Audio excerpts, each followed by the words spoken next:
Hello friends, welcome to picky gardening.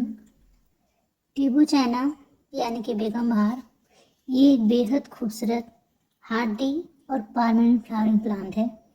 ये Hardy plant होने के बावजूद भी कभी कभी अचानक से ख़राब हो जाता है।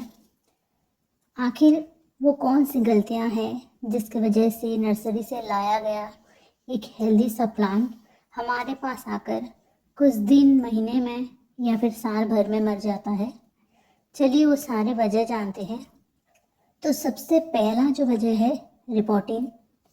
कभी कभी हम करते क्या हैं, नर्सरी से पौधा लाते ही तुरंत या फिर एक दो दिन बाद उसी को रिपोर्ट कर देते हैं, जिसकी वजह से पौधा ग्रोथ तो नहीं लेता लेकिन स्ट्रेस में ज़रूर चला जाता है और धीरे धीरे करके ख़राब हो जाता है। ऐसा क्यों होता है? क्योंकि वो प्लांट एक अलग सॉइल मीडिया में लगा रहता है पहले से, और साथ ही साथ अलग एनवायरनमेंट में रह रहा होता है। तो हम जब उस पौधे को हमारे पास लाते हैं तो हमारे एनवायरनमेंट में सेट होने में उसे थोड़ा सा टाइम लगता है। इसलिए हमें जो पौधा खरीद कर लाते हैं नर्सरी से उसको तुरंत रिपोर्टिंग नहीं करना चाहिए। कम से कम 10 या 15 दिन तक उसको टाइम देना चाहिए ताकि वो हमारे एनवायरनमेंट में आकर एडजस्ट हो जाए। उसके बाद जाकर हम उसको रिपोर्टिंग करें, तब वो पौधा बिल्कुल भी ख़राब नहीं होगा। नेक्स्ट दूसरी जो वजह है वो है सही प्लेस का सिलेक्शन।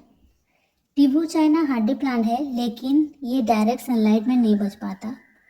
डायरेक्ट सनलाइट में अगर हम इसको रख दें तो पहले तो इसके पत्ते जल जाएंगे, धीरे धीरे करके इसके जो बर्ड्स भी अगर आए हुए होंगे तब भी उसमें फ्लावरिंग नहीं होगी, फ्लावर अच्छे से खिल नहीं पाएंगे। वो बर्ड्स ऐसे ही मुरझा कर धीरे धीरे जलकर ख़राब हो जाएंगे और धीरे धीरे फिर इसके स्टेम गलने शुरू हो जाएंगे, डाइवैक हो जाएगा और पौधा ख़राब हो जाएगा। इसलिए हमें इस प्लांट के लिए उस एरिया का सिलेक्शन करना होगा जिस एरिया में सुबह की जो हल्की रोशनी आती है, वो वाला एरिया हमें सिलेक्ट करना होगा।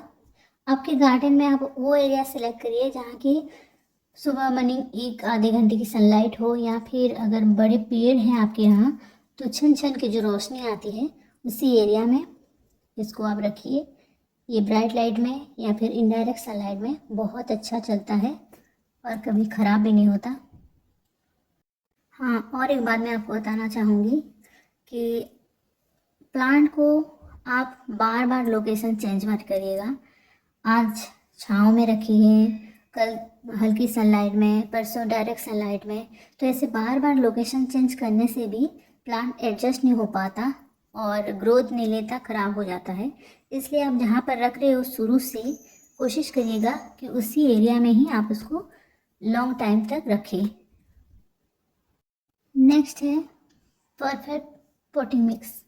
ये एक ऐसा पौधा है जो कि अगर आप इसमें पानी की कमी हो जाए, कभी अगर गलती से कभी पानी की कमी हो जाए तो ये पौधा ख़राब नहीं होगा, एक दो दिन चल जाएगा।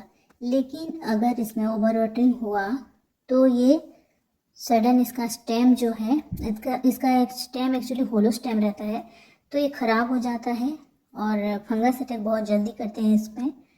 ख़राब होकर रूट्स भी गल जाते हैं और मर जाता है पौधा। तो इसके लिए आप वैसा सॉइल मिक्स बनाइए जिससे आप पानी डालो और तुरंत उसमें पानी रन आउट हो जाए। ज़्यादा चिपचिपी मिट्टी या फिर मॉइस्ट को होल्ड करके रखिए, वैसा मिट्टी इसको नहीं चाहिए होता है। इसलिए मैं बताऊंगी आपको, इसमें कोकोपीट वगैरह मत डालिएगा। जितना मैं अपनी एक्सपीरियंस से बता रही हूँ, ऐसे तो एक दिन में कोई इसका नॉलेज नहीं हो जाता, मुझे एक्सपीरियंस है क्योंकि ये पौधा मैंने काफ़ी सालों से लगा रखा है। इसलिए मैंने जो अपना सॉइल मिक्स बनाया था इसके लिए वो बता रही हूँ।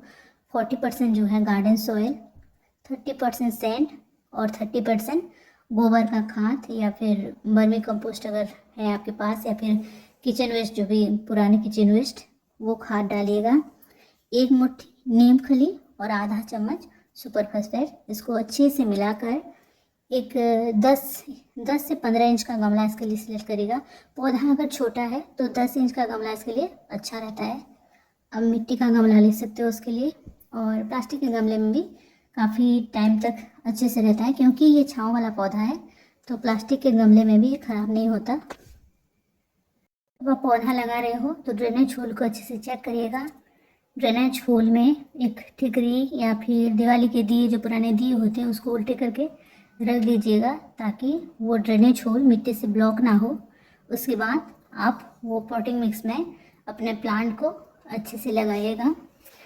और एक इम्पॉर्टेंट बात है कि आप जब रिपोर्टिंग कर रहे हो तो जिस मिट्टी में वो पहले से लगा हुआ है आपका पौधा, जो भी नर्सरी से लाए हो, उस मिट्टी को बिल्कुल मत हटाना। रूट्स को आप डिस्टर्ब मत करिएगा। जैसा वो मिट्टी है वैसा ही उसको रिपोर्ट करिएगा। नए पॉट में जब आप उसको ट्रांसफ़र कर रहे हो तो कोशिश करिएगा कि उसके रूट्स बिल्कुल भी डैमेज ना हो। उसके नीचे की तरफ से, जो प्लांट का नीचे का एरिया है, उसी एरिया से करीब आधा इंच या फिर 1 इंच का मिट्टी आप हाथों से धीरे धीरे करके हटा लीजिएगा। और बाकी साइड के जो मिट्टी होते हैं, जो बॉल जैसा बना रहता है, प्लांटर में लगा हुआ होता है या फिर जो पॉलीथीन में लगा हुआ होता है नर्सरी बैग में, वो उसको वैसे रहने दीजिएगा। मिट्टी का गोला बिल्कुल आप डिस्टर्ब मत करिएगा और वैसे ही उसको अपने पॉटिंग मिक्स में लगाइएगा धीरे धीरे करके। फिर उसको आप छाँव एरिया में 10 से 15 दिन रखिए। फिर 10-15 दिन बाद जब वो थोड़ा फ्रेश लगने लगे, उसको ब्राइट लाइट में रखिएगा। नेक्स्ट है वाटरिंग।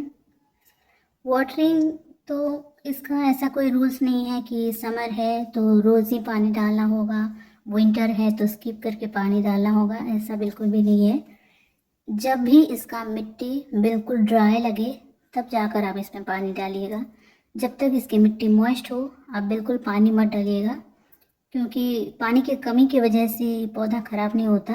मैक्सिमम जब भी टिबू चाइना प्लांट ख़राब होता है वो पानी ज़्यादा होने के कारण ख़राब होता है, तो पानी का थोड़ा आप ध्यान रखिएगा। नेक्स्ट है फर्टिलाइज़र का। तो आमतौर पे मैं तो नेचुरल फर्टिलाइज़र यूज़ करती हूँ। जो भी हमारे किचन में इंग्रेडिएंट्स शामिल होते हैं हमारे पास, उसी से जो फर्टिलाइज़र बनता है वो सब यूज़ करती हूँ। कभी हल्दी हो गया और कभी जो आलू के छिलके का पानी हो गया, ये सारा कुछ मैं यूज़ करती हूँ। तो आप भी वो सब यूज़ करिएगा। 10-15 दिन में एक बार पौधा अच्छे से ग्रोथ लेता है। हमारे किचन में रोज़ हम दाल चावल यूज़ करते हैं, तो दाल चावल धोते हैं, जो उसका पानी निकलता है वो पौधे में डालिएगा। और अगर आप बायो फर्टिलाइज़र यूज़ करना चाहते हो तो 15 दिन में एक बार DAP के 2 दाने, कभी थोड़ा सा ह्यूमिक एसिड, 2-4 दाने ह्यूमिक एसिड 1 लीटर पानी में डाल दीजिएगा और उसी पानी 1 मग्गा पानी इसमें डाल दीजिएगा। ऐसे अल्टरनेटिवली कभी NPK हो गया, कभी DAP हो गया, अल्टरनेटिवली चेंज कर करके आप इसमें फर्टिलाइज़र डालिएगा। आपका पौधा बहुत अच्छा ग्रोथ करेगा। कोई एक चीज़ को बार बार डालने से वो भी पौधे में काम नहीं देता। जैसे कोई भी हमें जैसे पसंद है अलग अलग तरीके का खाना, पौधों को भी वैसे ही पसंद होता है। फर्टिलाइज़र में एक चीज़ को रिपीट मोड में डालेंगे तो उतना काम नहीं देता पौधे के लिए। तो आशा करती हूँ आज की वीडियो आप सबको अच्छा लगा होगा। अगर वीडियो अच्छा लगा तो मेरे चैनल को सब्सक्राइब करके मेरे छोटी सी YT फैमिली का हिस्सा बन जाना। टिबू चाइना प्लांट के बारे में हो या फिर कोई अलग पौधे के बारे में कोई भी सवाल हो आपके मन में, तो आप कमेंट बॉक्स में ज़रूर पूछना। और आपके जो भी आइडियाज़ है वो भी ज़रूर शेयर करना। Thank you so much for watching.